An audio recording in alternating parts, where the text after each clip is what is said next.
नमस्कार, स्वागत है आपका बड़ी खबर में और मैं हूं आपके साथ सुरभि राजपूत। इस बुलेटिन में हम आपको दिखाएंगे दिन की 4 बड़ी खबरों के बारे में, जिसमें पहली बड़ी खबर गुरुग्राम से है, जहां केंद्रीय मंत्री नितिन गडकरी गुरुग्राम के सोहना दौरे पर हैं और इस दौरान दिल्ली मुंबई एक्सप्रेसवे का निरीक्षण भी किया है। साथ ही दूसरी बड़ी खबर भी गुरुग्राम से ही, जहां जॉन हॉल परिसर में इंटक के प्रदेश स्तरीय कार्यक्रम का आयोजन किया गया, जिसमें प्रदेश के पूर्व मुख्यमंत्री और नेता प्रतिपक्ष भूपेंद्र हुड्डा और कांग्रेस प्रदेश अध्यक्ष उदय भान ने भी शिरकत की है। तो वहीं तीसरी बड़ी खबर खहर नारनौत से, जहां पर अनाज मंडी में कांग्रेस की ओर से किसान मजदूर बचाओ रैली निकाली गई है। वहीं चौथी बड़ी खबर भी फरीदाबाद से ही, जहां भनकपुर गांव में एक 17 साल के छात्र की निर्मम हत्या के मामले में पुलिस के हाथ अभी तक खाली हैं। तो दिन की 4 बड़ी खबर आपकी टीवी स्क्रीन पर। दिल्ली जयपुर का सफर अब आसान होगा, गुरुग्राम से अहम जानकारी आपको बता रहे हैं। और दूसरी बड़ी खबर के बारे में आपको बताते हैं, कांग्रेस का बीजेपी पर जमकर निशाना। बता दें कि इस दौरान तीसरी बड़ी खबर के बारे में बात करते हैं तो रैली से निकलेगा क्या सत्ता का रास्ता, क्योंकि जिस तरीके से लगातार रैली की जा रही है उससे यही लग रहा है तो कहीं ना कहीं कि सभी पार्टियां आने वाले चुनाव को लेकर तैयारियां जोरों शोरों से कर रही है। 2024 में हरियाणा में विधानसभा चुनाव होना है और फिर 2024 में ही लोकसभा चुनाव भी है। चौथी बड़ी खबर के बारे में आपको बताते हैं, हत्या मामले में पुलिस के हाथ अभी तक खाली है। आपको बता दें कि 17 साल के छात्र की निर्मम हत्या कर दी गई थी जब अपने 2 दोस्तों के साथ स्कूल से घर लौट कर आ रहा था, तभी छात्र को मौत के घाट उतार दिया गया था। इस घटना को हफ्ते से भी ज्यादा का समय हो चुका है, लेकिन अभी तक पुलिस आरोपियों की गिरफ्तारी नहीं कर पाई है। और तस्वीरें आप ये प्रदर्शन की देख रहे हैं, जहां ग्रामीण इकट्ठा हुए और छात्र के परिजन भी इकट्ठा हुए, कमिश्नर कार्यालय का घेराव किया और आरोपियों की जल्द गिरफ्तारी की मांग की। साथ ही ये भी घोषित किया गया है कि जो आरोपियों की गिरफ्तारी कराएगा उन्हें 50,000 का इनाम दिया जाएगा। दिन की 4 बड़ी खबर आपकी टीवी स्क्रीन पर। तो रुक करते हैं पहली बड़ी खबर की ओर। प्रधानमंत्री नरेंद्र मोदी ने देश के सबसे बड़े एक्सप्रेसवे के पहले चरण का उद्घाटन कर दिया है और उन्होंने राजस्थान के दौसा के धनावड़ गांव से 8 लेन वाला दिल्ली मुंबई एक्सप्रेसवे देश को सौंपा है। साथ ही केंद्रीय मंत्री नितिन गडकरी गुरुग्राम के सोहना दौरे पर रहे, उनके साथ मुख्यमंत्री मनोहर लाल और डिप्टी सीएम दुष्यंत चौटाला भी मौजूद रहे। केंद्रीय मंत्री ने गुरुग्राम में बने दिल्ली मुंबई एक्सप्रेसवे के कंट्रोल सेंटर का निरीक्षण किया। गडकरी के साथ सीएम मनोहर लाल भी मौजूद रहे। नौ में दिल्ली मुंबई और राष्ट्रीय राजमार्ग की कई परियोजनाओं के उद्घाटन समारोह में वर्चुअल रूप से सीएम भी शामिल हुए हैं। तस्वीरें हम आपको दिखा रहे हैं। दिल्ली मुंबई एक्सप्रेसवे फेज 1 का उद्घाटन प्रधानमंत्री नरेंद्र मोदी ने किया। वर्चुअल तस्वीरें भी हम आपको दिखाएंगे। साथ ही बता दें कि सीएम मनोहर लाल ने भी कार्यक्रम में शिरकत की। साथ ही केंद्रीय परिवहन मंत्री नितिन गडकरी भी इस कार्यक्रम में शामिल हुए हैं। साथ ही उन्होंने निरीक्षण भी किया है। तस्वीरें निरीक्षण के दौरान की आपकी टीवी स्क्रीन पर।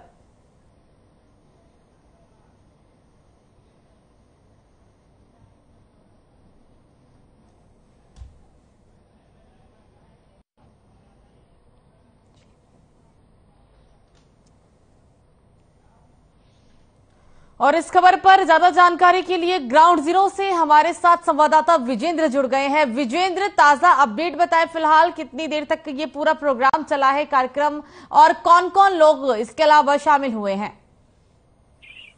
देखिए, गुरुग्राम के नूह के पास ये इलाका पड़ता है, बिलालपुर पड़ता है, जहाँ पर ये आज कार्यक्रम हुआ था जो दिल्ली और मुंबई एक्सप्रेस का उद्घाटन प्रधानमंत्री द्वारा राजस्थान के दौसा से किया गया। और यहाँ पर आज आपको बता दें कि 12 बजे के करीब यहाँ पर जो सफल था, जहाँ पर ये कार्यक्रम आयोजित किया गया था, जहाँ पर कंट्रोल रूम बनाया गया था, वहाँ पर केंद्रीय मंत्री नितिन गडकरी और हरियाणा के मुख्यमंत्री मनोहर लाल, केंद्रीय मंत्री राव इंद्रजीत और उप मुख्यमंत्री दुष्यंत चौटाला वहाँ पर पहुंचे थे।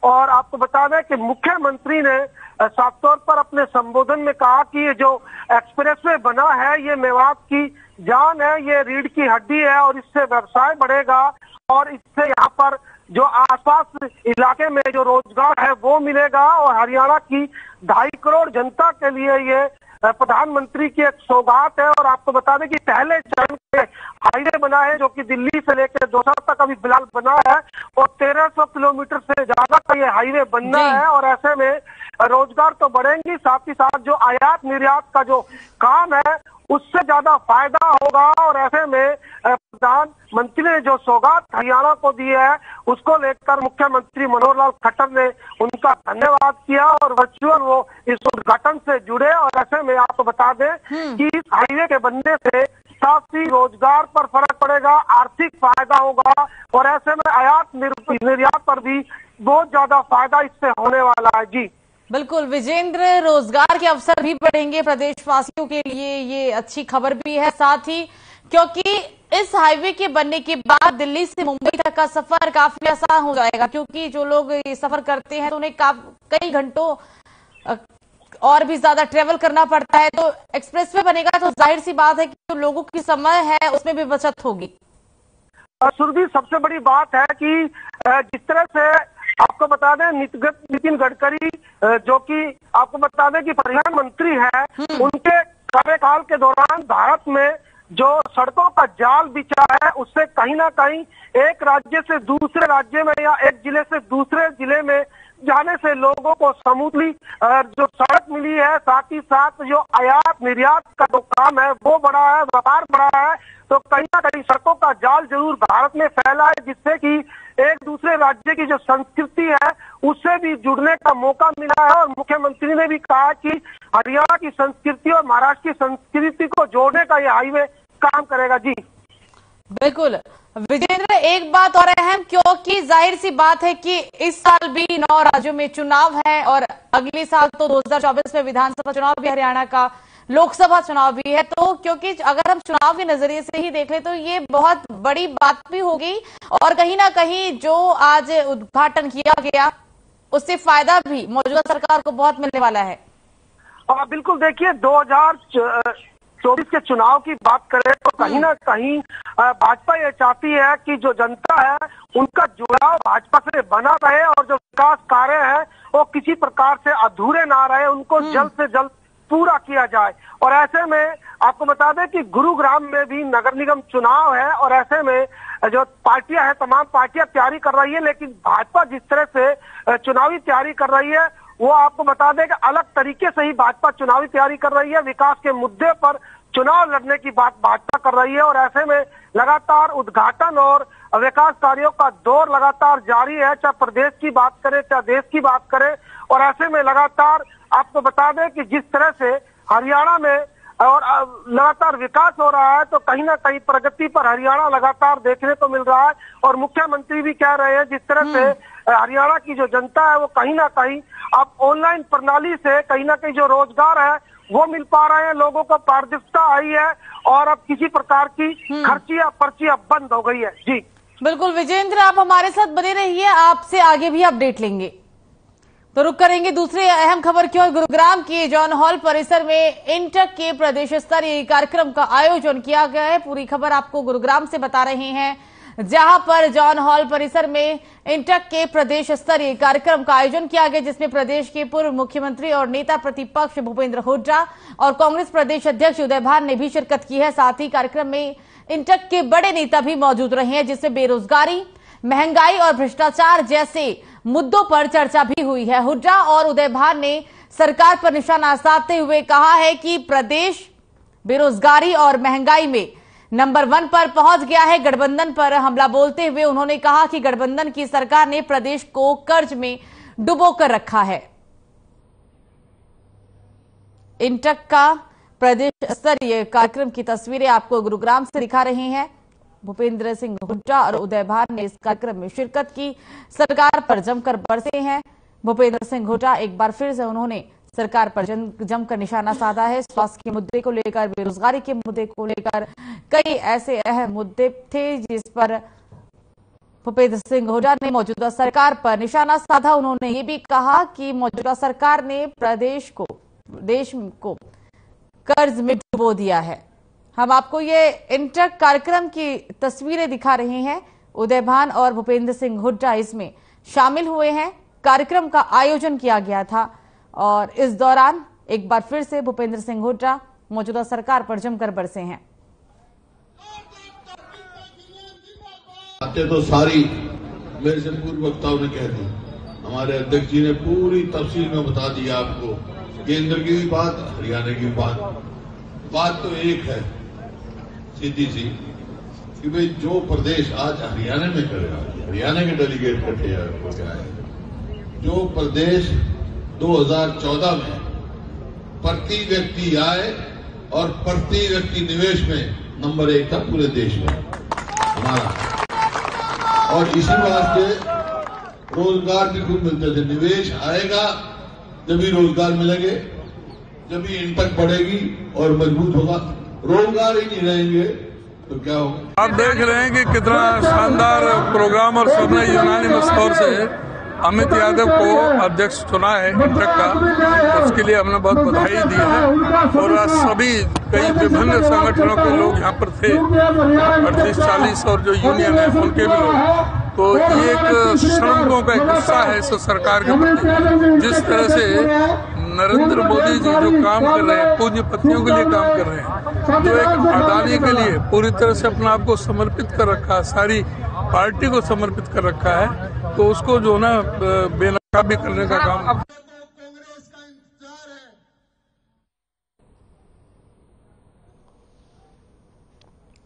और एक बार फिर से हमारे साथ जो संवाददाता जुड़े हुए हैं विजेंद्र, उनका रुख करते हैं। विजेंद्र, कार्यक्रम को लेकर क्या तैयारियां की गई थी? कार्यक्रम कितनी देर तक चला, क्योंकि काफी अहम ये कार्यक्रम भी माना जा रहा है चुनाव के मद्देनजर?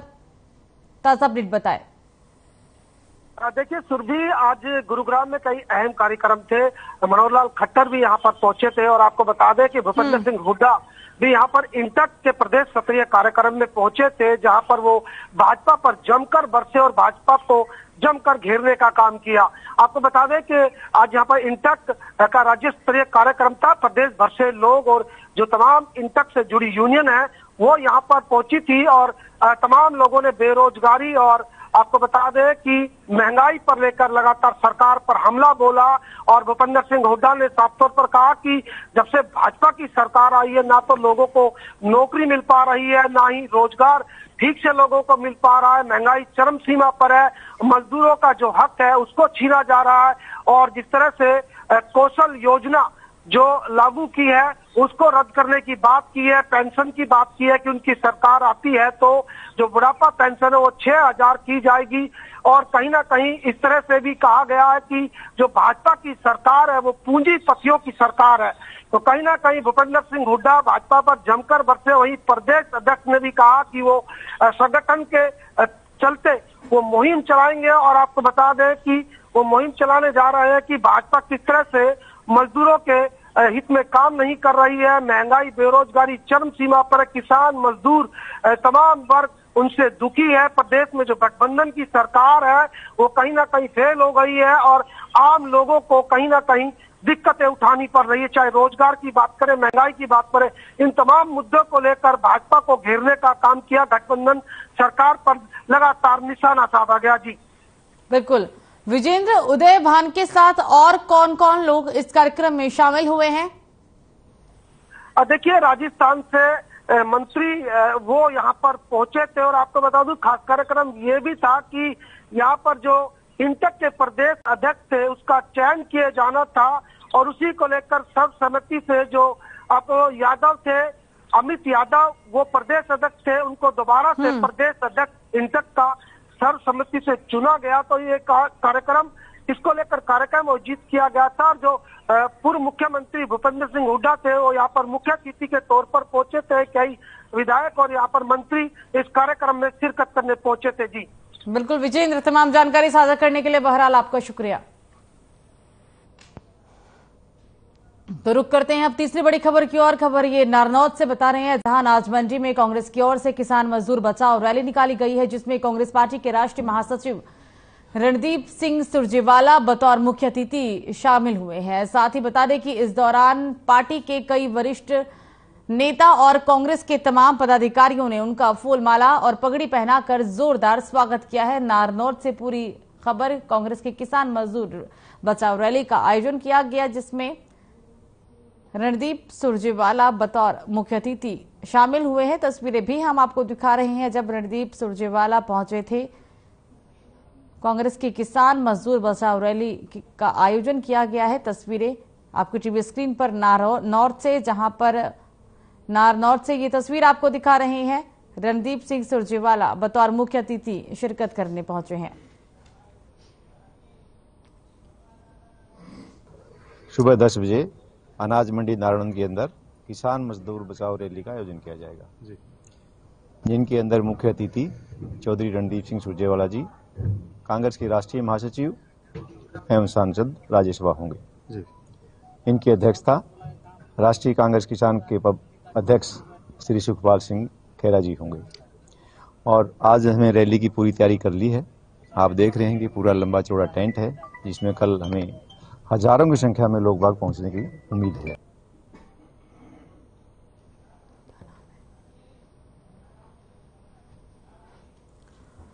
और इस खबर पर ज्यादा जानकारी के लिए फोन लाइन पे हमारे साथ हमारे संवाददाता हरकेश जुड़ गए हैं। हरकेश, ताजा अपडेट बताएं फिलहाल। जी, नारनौल की अनाज मंडी में आज किसान मजदूर बचाव रैली का आयोजन किया गया, जिसमें राज्यसभा सांसद रणदीप सिंह सुरजेवाला पहुंचे। वहीं रणदीप सिंह सुरजेवाला ने बीजेपी जेजेपी पर जमकर हमला बोला। वहीं रणदीप सिंह सुरजेवाला ने कहा कि किसानों की वोट लेकर दुष्यंत चौटाला बीजेपी की गोद में बैठ गई हैं। वहीं उन्होंने कहा कि जेजेपी व बीजेपी की सरकार ऐसे ही चलती रही तो वो दिन दूर नहीं जब देश का बड़ा नुकसान हो जाएगा।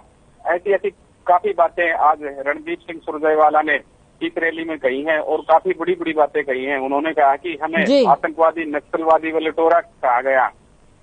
उन्होंने कहा 9 साल में 90,000 किसानों ने आत्महत्या की है। तो इस बात को लेकर आज नारनौल की अनाज मंडी में किसान मजदूर बचाव रैली का आयोजन किया गया है। बिल्कुल हरकेश, तमाम जानकारी साझा करने के लिए आपका शुक्रिया। रुक करते हैं अब चौथी बड़ी खबर की ओर। भनकपुर गांव में एक 17 साल के छात्र की निर्मम हत्या के मामले में पुलिस के हाथ अभी तक खाली हैं और कई दिन बीत जाने के बावजूद पुलिस ने आरोपियों की गिरफ्तारी नहीं की है। बता दें कि जिससे नाराज गांव के लोगों ने कमिश्नर कार्यालय का घेराव किया और इस दौरान पूर्व विधायक पंडित टेकचंद शर्मा भी वहां पर मौजूद थे।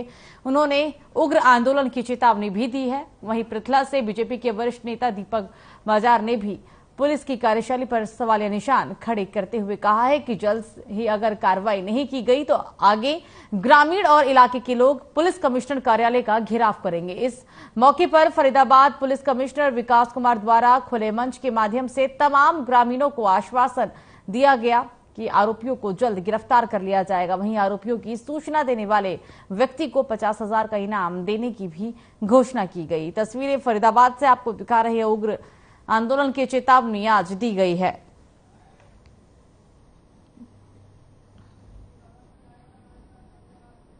सुनो, अगर किसी ने कॉग्निजेबल ऑफेंस किया है तो हर सिविल का आदमी के पास पुलिस की पावर है उसको अरेस्ट करने की। अगर कोई कहता है भी घर में रुक रहे हैं तो पुलिस को भी फोन कर सकता है, वो बता सकता है और खुद भी पकड़ सकता है। मतलब इसमें कोई ऐसी बात नहीं है। और पुलिस ने तो सबके दरवाजे, जितने दरवाजे हैं सब तोड़ के देखे हैं। एक एक दरवाजा जो बंद है उसको तोड़ के पूरा चेक करके सब कुछ करके देखा है।